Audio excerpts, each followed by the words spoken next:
Olivia, that's all you get. You owe me $700 for the dumplings at Karen's birthday celebration, a gathering I had never been invited to before. That's what Lily told me. In front of me, there was just a single dumpling, as if feeding a pet. Lily said with a laugh, "Here you go, Karen." The elementary schooler seemed to be in on the joke too, laughing at me. Mother and daughter both mocked me with the same demonic grin, completely extinguishing any affection I had for my granddaughter. "I've had enough. I'll just pay the bill and head home," I said, standing up. Lily, still smiling, waved me off dismissively, disappointed in Jack, who wouldn't even meet my eyes if they wanted to celebrate with just their immediate family of 3. That's fine by me. I was willing to pay, but with that attitude, any desire to celebrate had long since vanished. No matter what they say, I'm never getting involved again, I thought irritably as I went to settle the bill. Then someone tapped my shoulder. Hearing her words, I decided to get back at Lily and her family. I'm Olivia. This year, I turned 65. Blessed with children, I've led a normal life, though my husband was always focused on his work and not much of a talker. I believed we had a good relationship. I thought my life was without major upheaval. But there was one thing that troubled me. Lily, my eldest son's wife. I understand that it's common for wives and mothers-in-law to not get along. However, Lily's attitude of treating me as an enemy just for being the mother-in-law was causing me trouble. "Olivia, you're always free at home, right? Let me do you a favor and take care of your cute grandchild." "Lily, I have plans today. I told you I can't do last-minute favors, remember?" "I never heard that. Maybe you just think you told me." I never knew what set her off. But Lily always had a harsh attitude towards me. She'd call suddenly or come over unannounced, dumping tasks on me without caring about my plans. Even if I helped, she'd never thank me, saying a parent should naturally do that much. But if I refused, she condemned me as some terrible villain. Lately, I've been finding excuses not to comply with her demands, yet Lily would confront me, labeling me as a heartless person, accusing me of treating her poorly, or not loving my grandchild. Lily seemed to truly despise me. The final straw was when Karen, my granddaughter, started elementary school, and I was taking care of her after school. "Grandma, you're mean to Mom, aren't you?" Karen's words caught me off guard. "What? No, why would you say that?" "That's what Mom says. You always lie and say you don't," Karen replied, tears welling in her eyes. Apparently, Lily had been telling Karen that I was mean to her, and I was confronted with such accusations from Karen. I had no idea what she was talking about and tried to get the details from Karen. But Karen, seemingly taking Lily's words at face value, just kept calling me a liar, making it impossible to have a conversation. I couldn't understand why Lily would manipulate such a young child to dislike me. With no idea what to do or what was even happening, I was at my wit's end. When I talked to my husband, his response was dismissive. "She's a child. She probably doesn't understand yet." He didn't seem too concerned. Consulting my eldest son, Jack, was no better. His cold reply was, "Handle your own problems." Probably just tense around the mother-in-law, worrying about being ordered around because she's the wife. I would never do that. It's unbearable being targeted with such hostility. So what am I supposed to say? Should I tell her to be nicer to Mom? If I do that, it'll look like I'm siding with Mom, and things will become even more strained between us. It's not about taking sides. If she dislikes me, I want to know why. If she wants nothing to do with me, she should keep her distance. Try to understand how it feels to be reluctantly asked for favors. She's the mother of your beautiful grandchild. Mom, can't you just compromise a little? Jack's policy of non-intervention always seemed to side with Lily, no matter how much I pleaded. It felt like he was just brushing me off, telling me to endure it. At times, I couldn't help but vent to my close friends about these issues, yet their responses were always something like, "That's how sons' wives are." And I continued to struggle without finding a solution. Even when advised to keep my distance, it was always Lily who initiated contact. Whether I listened to her calmly or subtly rejected her, I found myself at a loss dealing with an unsatisfied Lily. During this time, I was informed by Lily about celebrating Karen's 10th birthday at a famous Chinese restaurant. Despite sending gifts for every celebration, including birthdays, I had never received a word of thanks from my eldest son's family. Instead, I was met with remarks like, "Olivia, you have no taste. It's better if you just give us cash." Naturally, I had never been invited to any of their celebration gatherings. After being told not to interfere with family events, I had refrained from getting involved. Karen's birthday celebration is at her favorite Chinese restaurant. You're coming, right, Olivia? Lily's invitation made me suspect something unpleasant. Still, if I didn't go, I would surely be blamed for not attending my granddaughter's birthday. After much thought, I decided to attend the celebration, although I had a bad feeling. Part of me hoped that maybe they were trying to mend our relationship. If my suspicions turned out to be true, I would stop involving myself with them. With that thought, I went to the Chinese restaurant on the appointed day. But as expected, my faint hope was immediately betrayed. Lily and her family, waiting for me, looked at me and sneered with malice. Look, there's shark fin soup, Karen's favorite. Since Grandma is paying today, let's eat a lot, Karen exclaimed with excitement. When I expressed my surprise, Lily burst out laughing as if greatly enjoying herself. Initially, I had thought it wouldn't be a problem to pay for the meal, considering it was to celebrate Karen's 10th birthday. However, Lily's declaration as if it was a given, even before I'd offered, took me by surprise. You're not planning to eat without paying, are you, Olivia? How brazen, Lily remarked. I never had such intention, but Lily could have at least mentioned the cost beforehand. What? I told you in advance. Don't blame others for your forgetfulness. It's true what they say about memory loss and old age, Lily retorted with sarcasm, making me realize that what I had hoped for was never going to happen. I decided to eat quickly and leave. As I was about to enjoy the delicious-looking dishes laid out before me, something happened. Hey, what do you think you're doing? Lily snapped as I reached for one of the expensive-looking dishes. She slapped my hand away, her gesture akin to scolding a child for a mistake. Sweating with uncertainty, I wondered if I had done something rude, but seeing me flustered, Lily laughed mockingly and said something outrageous. Today, Olivia, you're just the wallet, so no eating, Lily declared. What, Olivia, did you really think you were invited for Karen's celebration? It's obvious you're here to pay the bill. That's right, pay up. Be grateful we even let you sit at the table. Don't even think about touching the food, Karen joined in, insulting me. Seeing this, Jack turned his face away from me and said nothing, in a situation with no allies. My heart felt like it was being squeezed. I sighed, unable to find a solution to the relentless harassment. Feeling sick, I even started to think about just going home. Then, as if struck by an idea, Lily dropped a single dumpling onto my empty plate. Well, can't be helped, I guess. You can eat that much, Mom, she remarked, tauntingly. A single dumpling? Olivia, that's all for you. You owe $700 for that dumpling, Grandma, Lily continued, her tone laced with sarcasm. That's so lame, even Karen, a grade schooler, joined in, laughing at me. Their demonic smiles, mother and daughter alike, mocking me, extinguished any affection I had left for my granddaughter. This was the moment I decided to cut ties completely. I didn't feel like celebrating her birthday anymore, but as a severance, it was a small price to pay. I've had enough. I'll pay the bill and leave first, I declared. What? You're leaving already? Thanks for the meal. Please just leave me alone from now on, Lily responded dismissively. I was disappointed in Jack, who wouldn't even make eye contact until the end. No matter what was said, Jack wouldn't reprimand Lily or even Karen. Trying to contain my intense anger, I went to pay the bill. As I approached the cash register, the flustered owner appeared. Dear customer, I'm sorry, but the course meal is still ongoing. Could you please wait a little longer? I'm sorry, but I need to leave now. Can I just pay the bill first? I replied, feeling impatient. Didn't you like the food? The owner asked, puzzled. The dumpling was delicious. Just the dumpling.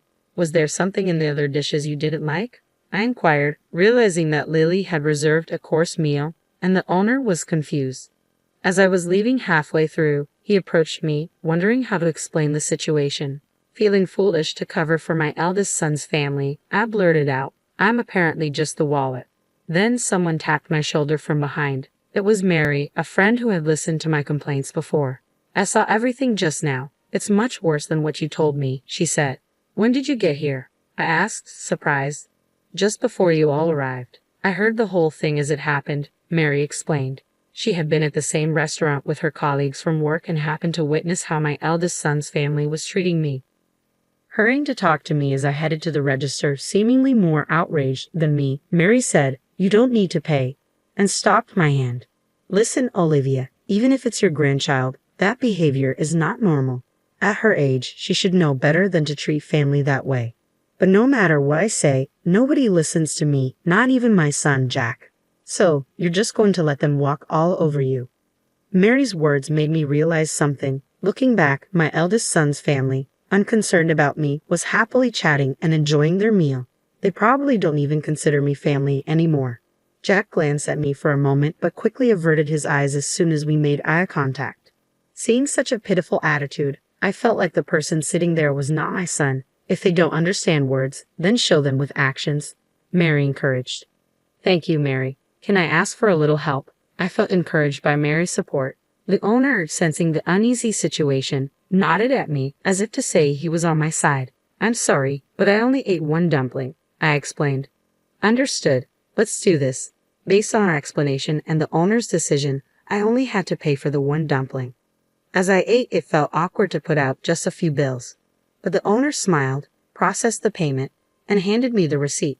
The rest of the bill will be paid by those who ate. No worries. Thank you very much, he reassured me. In a situation with no allies, I found unexpected salvation in the kind restaurant owner and my friend. Internally, I felt that this alone was a good enough punishment for them. But after receiving advice from Mary, I wasn't planning to let their divine retribution end there. I'm sorry and thank you so much for today. I expressed my gratitude to Mary. It's all right. From now on, if they treat you badly, speak up firmly, okay? Mary advised. Yes, thank you. Actually, I have another favor to ask, if that's okay, I added before watching her return to the restaurant. Then, I headed home, ready to deliver a final blow to my eldest son's family. The next day, when my doorbell rang, I was sure it was Lily. I had anticipated that she would come to complain about the payment from yesterday. Sure enough, the monitor showed Lily glaring at the camera with a furious expression, and I went to the door. What do you mean, Olivia, not paying for yesterday's food and drinks? What kind of reasoning is that? Lily demanded angrily. Food and drinks? What are you talking about? Don't play dumb, I replied, puzzled. It's about Karen's birthday party yesterday, Lily clarified, her irritation evident. That's right, you should at least pay up. Karen, who came with Lily, was also glaring at me. As the restaurant owner had said, my son's family had to pay for themselves and were in a panic. They hadn't brought their wallets, expecting me to pay. Jack had to run to an ATM at a grocery store, and they were quite embarrassed. Karen, showing her anger, furrowed her brow, and yelled at me, her expression hardly one you direct at a family member. I sighed lightly before facing Lily to talk. I'd only ate one dumpling yesterday, so I only pay for what I ate. The dumpling cost $700, remember? Oh, maybe you didn't hear it because of your age, I remarked, feeling the weight of their rude attitudes. With such disrespectful behavior from both a wife and granddaughter, I didn't feel like paying anymore. As I retorted, they became even more heated and started verbally abusing me. What kind of attitude is that? Just because you're Karen's grandmother, you think you can do anything you want. I don't want a grandma like you. Don't act so high and mighty, Lily accused, pointing fingers at me as if I were some kind of villain. Karen, too, acted as though she was a hero, delivering justice to evil. Was there really a reason I had to be yelled at like this? I couldn't help but ask out loud, and an astonishing response came back. Hey, why do I have to be treated like this? What could you like about me? What have I done? I questioned, confused by their hostility. You haven't done anything. You know, wives just don't like their mothers-in-law, Lily replied casually. What do you mean, just that? I pressed for clarification. This time, I thought I'd make you useful as a wallet since I was angry, Lily retorted, stunning me with her unexpected words. I was speechless. Then before I could signal, the door to the next room opened, and Mary entered the living room. The moment they saw Mary's face, the two were speechless, their mouths agape. Listening to you all this time, is that how you treat my friend? Mary questioned, her tone firm. Why are you here, Karen? Lily stammered, clearly flustered by Mary's sudden appearance. It was understandable. Mary still worked as a language teacher in a certain classroom and was also the teacher of the language class that Karen attended. When I had spoken to Mary, the situation was so different from Karen's behavior in class that she had trouble believing me. But after yesterday's incident, Mary had become my ally and came to my house today. When Karen expressed her wish that I was her real grandmother, I was touched. Don't be deceived, miss, this woman made my mom cry before, Karen accused, her tone sharp. My friend wouldn't do that. Besides, you just said Mom wasn't mistreated, right? But Mom, Grandma was mean to you, right? Karen continued, seemingly believing everything Lily had told her about me without hearing the details. Lily, apparently not expecting to be overheard, looked panicked. She became visibly nervous, glancing at Karen with a troubled expression. I was speechless at Lily's inability to come up with a better excuse for her actions. Miss, please listen to our side too. Just because she's your friend, it doesn't mean you should take Olivia's side, Lily pleaded, attempting to win Mary over with excuses. But Mary was judging based on the behavior she had witnessed, not on Lily's unsubstantiated claims. With no chance of Mary siding with them, Karen, scolded by her teacher, looked like she was about to cry. Only giving one dumpling and then expecting $700 in payment. That's no way to treat family, is it? Mary questioned, her tone pointed. But it was my birthday, so it's only natural for Grandma to pay. That's what Mom said, Lily interjected, trying to justify their behavior. Considering your attitude earlier, those kinds of words wouldn't come out unless you really looked down on someone. You usually don't speak to your grandmother like that, do you? Mary countered, her words piercing through the tension. Shocked by her favorite teacher's words, Karen seemed deeply affected. Seeing Karen's reaction, Lily, while still glaring at me, was at a loss for words. It wasn't a complaint, it was the truth. I just happened to see what was going on. Well, I won't forgive you, Olivia. Don't think you can see your granddaughter again, Lily declared angrily. Fine by me. I'd like to ask the same. Don't involve me anymore, I retorted. Lily left, pulling Karen's hand and looking resentful. As I watched them leave, I finally let out a sigh of relief. Seeing this, Mary patted my back. After all that, they won't be able to act so arrogantly anymore. Thank you, Mary. Sorry for always relying on you. I express my gratitude. It's fine, Olivia. They wouldn't listen to you, right? With that attitude, it's no wonder. Mary reassured me, her cheerful demeanor saving me. I was able to cut ties with Lily and her family. It's a shame I couldn't say anything to Jack, but I don't expect to hear anything more from Lily. Seeing the usually confident Lily taken aback cleared the frustration I had been carrying.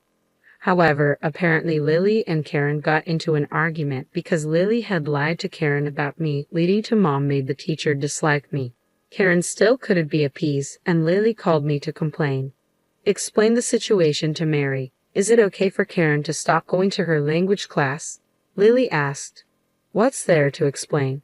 Mary saw everything for herself. What more is there to say? If you admit to harassing me, then my story won't be a lie, I responded.